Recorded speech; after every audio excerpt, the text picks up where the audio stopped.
महीना, और इसके बाद भी जब महाफिल हों तो अपनी नीयत को ज़रूर वज़ू दें, इरादे को ज़रूर खुलूस दें।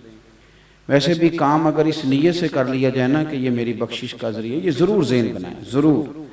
अब मैं देखता हूँ कि थोड़ी सी ना मजहबी स्टेजों पर भी कुछ ऐसी घुटन है जिससे ऐसे महसूस होता है कि शायद नीयतों का, इरादों का कोई प्रोग्राम और है, और आने वालों में भी बहुत सारे अहबाब ऐसे होते हैं जिन्हें इस तवज्जो की ज़रूरत होती है कि वो इस बात को समझें कि नीयतुल मोमिन खैरुम मिन अमले, मोमिन के जो इरादे होते हैं वो उसके अमल से ज़्यादा बेहतर होते हैं। तो इरादों को बहुत ठंडा करके, सोना करके आप बैठे हैं, अल्लाह अजर अता फरमाए। मेरे दोस्तों, इंसान कुछ चीज़ों से बड़ा बेचैन हो जाता है। उसके जिस्म पर कोई छोटा सा दाग धब्बा लग जाए तो उसे बड़ी तकलीफ देता है। आपके जिस कपड़ों में से किसी जगह से कोई बटन टूट जाए तो किसी बंदे को पता ना भी हो तो आप बड़े परेशान होते हैं कि मेरा बटन टूटा हुआ है। बार बार वहाँ हाथ रखते हैं, बार बार देखते हैं, टटोलते हैं कि ओहो बटन टूट गया। कपड़े सही ना पहने हों, मालदार बंदा, पढ़ा लिखा बंदा और PhD आदमी, आप उससे कहे ना कि तेरे घर में मेहमान आने लगे हैं, तो रोज़ी रोटी का कोई मसला नहीं, पैसे भी हैं, मेहमान नवाजी भी कर सकता है, पर वो नाराज़ हो जाता है, कहते पहले बताना था, मैं कपड़े तो बदल लेता, सफाई होने वाली है घर के अंदर। ज़ाहिरी तौर पर कुछ दाग धब्बे, इंसान बेसुकून रहता है।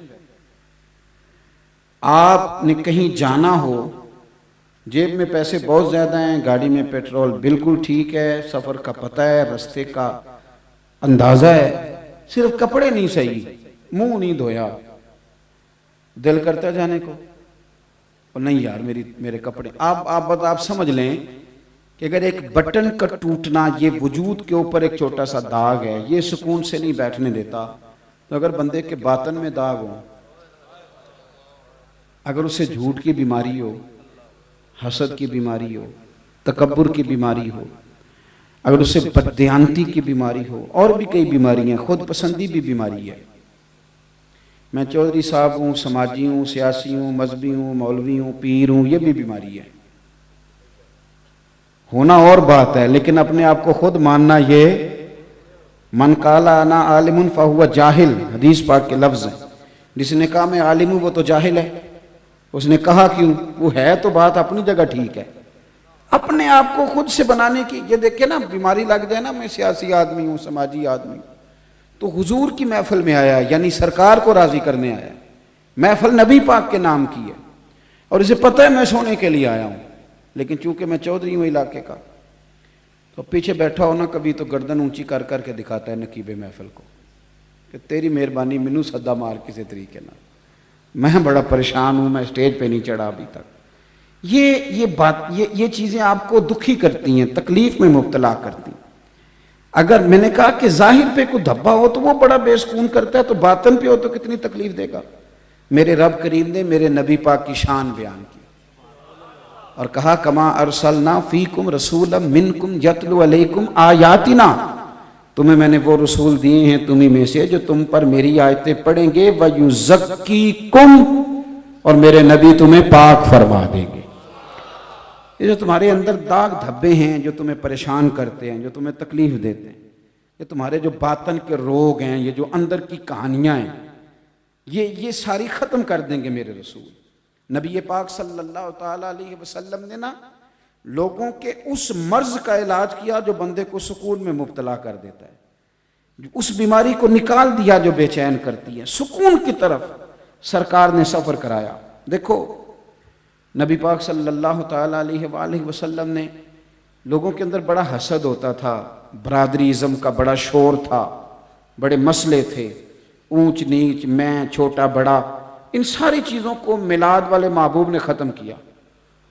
और नबी पाक सल्लल्लाहु अलैहि वसल्लम ने फरमाया ना कोई गोरा ना कोई काला, ना कोई चौधरी ना कोई कमी, ना कोई बड़ा ना कोई छोटा।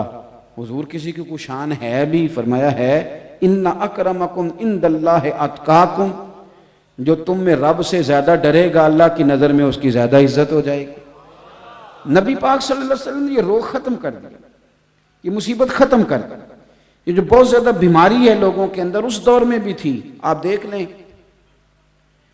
अबू जाल ने आके नबी पाक सल्लल्लाहु अलैहि वसल्लम की बारगाह में ये कहा था कि हमारा दिल करता है आपके साथ बैठें, लेकिन यहाँ बिलाल बैठा होता है, काले रंग का हबशी गुलाम। दिल करता है बैठे पर यहाँ सलमान बैठा होता है, दिल करता है बैठे पर रूम से आया हुआ सुहेब बैठा होता है, तो इन छोटे लोगों के साथ बैठे, तो आप जरा इनको हटाएं फिर हम बैठेंगे। तो मेरे करीम रसूल ने फरमाया, तुमने नहीं बैठना तो ना बैठो, बिलाल इधर ही बैठेगा, सुहैब इधर ही बैठेंगे, अम्मार बिन यासर यहीं बैठेंगे। ये चीज आपको, ये जिन लोगों को बीमारी है ना, मैं ना कुछ ऐसे बीमार भी मैंने अपनी जिंदगी में देखे हैं कि हाथ को दर्द कोई भी नहीं हो रहा, अल्लाह की फजल से तंदुरुस्त हैं, पर गाड़ी का दरवाजा ड्राइवर साहब ने खोलना है। यानी ये बीमारी है, ये नुक्स है, इसको दूर करना चाहिए। यानी उनको अभी तक वो परेशान हैं कि मैं गाड़ी का मालिक हूं कि नहीं, अभी टेंशन है।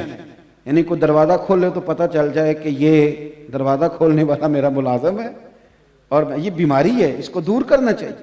जो अल्लाह के बंदे, उनका ये रवैया।